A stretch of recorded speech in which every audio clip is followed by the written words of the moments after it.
Okay, we're going to graduate to adjusting journal entries.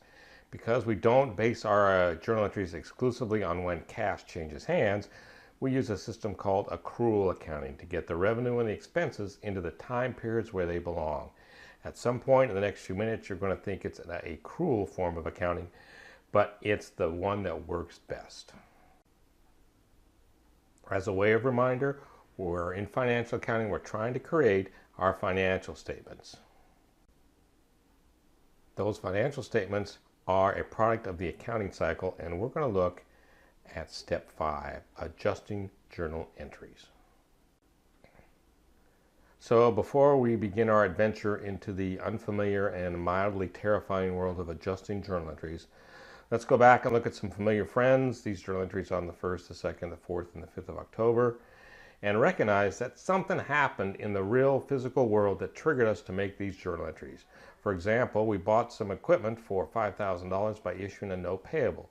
Either the equipment got delivered or somebody dumped in our inbox a 12% note payable. We knew something had to be booked. It's not the same with adjusting journal entries. They often come about because of the passage of time, and they are triggered by us at month end or at quarter's end or at year end, looking at a list that we keep of adjustments we have to make. And accounting books often like to think that it helps us understand this process by categorizing these things as prepaid expenses or adjustments for unearned revenue or adjustments for accrued revenue or accrued expenses. I don't necessarily find that helpful. It just helps me to remember we're trying to get our revenue and our expenses into the time periods where they belong. So we get to October 31st, and there's actually 2 journal entries, 2 adjustments we have to make for this particular transaction. We have to accrue for 1 month's worth of interest expense. So we're going to debit interest expense, expense or debits, and we're going to credit interest payable. Interest payable is a liability account, so it increases with credits. How did we get $50? The formula for interest expense is principal times rate times time. So on the day that we issue that note payable, we don't owe any interest, but after 1 day, we owe 1 day's worth of interest. After 2 days, 3 days worth of interest. And so we have to take into account the time factor when we're calculating interest expense. In this instance, we were told it's a $5,000 note. We're told that it has a 12% rate. So we'll take the principal times the rate. That'll give us a year's worth of interest. The tricky part about this is this interest rate is an annual rate. And we very seldom want to know exactly how much 1 year's worth of interest is. We often want to know what 1 month or 2 months or 3 months is. So if $600 is for a year, we'll multiply that times 1/12 to determine that our interest expense is $50. The other aspect that requires adjustment is this equipment here. We need to spread the cost of that equipment out over the estimated useful life of that equipment. All right, so here's the buzz, here's the deal, here's what's happening. We don't know each other very well yet, but I need you to do me a huge favor. Pause this video and memorize. The journal entry for depreciation expense is debit depreciation expense, credit accumulated depreciation. It's going to make your life a whole lot easier as you go through your accounting education. Expense or debits, we're going to debit depreciation expense for 40, and we're going to credit accumulated depreciation for 40. How do we get 40? Well, our book tells us it's 40.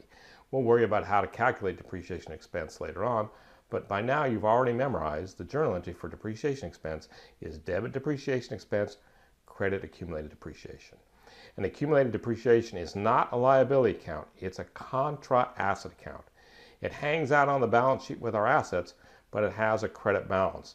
It is an offset to our plant, property, and equipment assets.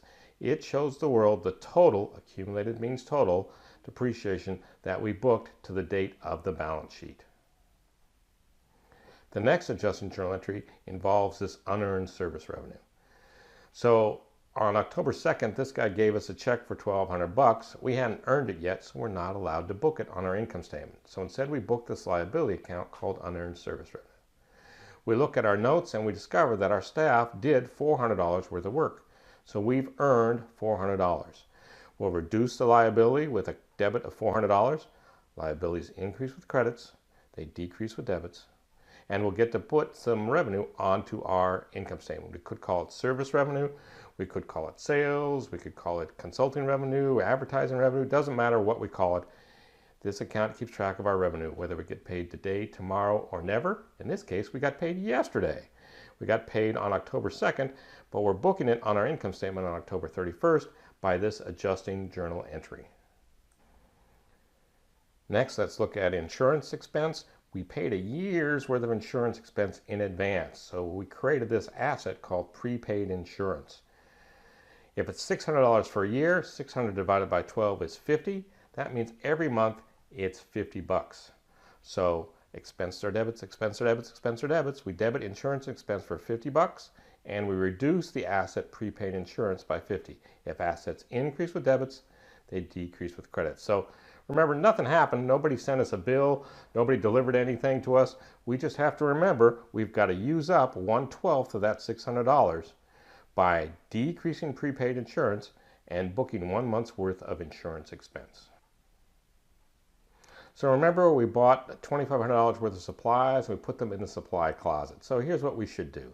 Every time somebody takes out a ballpoint pen or a Post-it or a folder, we should debit supplies expense and credit the asset supplies, because that asset came out of our supply closet and got used in our business. But we don't really do that. Instead, we wait, in this company, we wait until the end of the month, we dispatch some poor unpaid intern and say, go count up the supplies that are left in the supply closet. So he or she goes in there and says, well, there's $1,000 left. Well, if there's $1,000 worth of supplies left, and we started with $2,500, that means we must have used up $1,500 during this month. So we want to get that supplies expense in the month of October.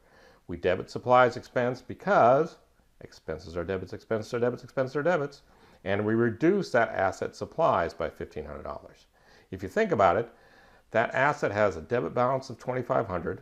We just credited it for $1,500, so now it has a balance of $1,000, and that's exactly how many supplies are left according to our unpaid, overworked intern.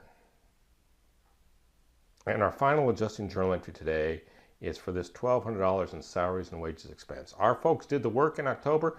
We got the benefit of their work in October. That expense belongs in October. So on October 31st, we debit salaries and wages expense because expenses are debits, expenses are debits, expenses are debits. We ain't going to pay them until early November, so we don't credit cash. Instead, we credit salaries and wages payable. Any account that ends in the word payable is a liability account. Liability accounts increase with credits.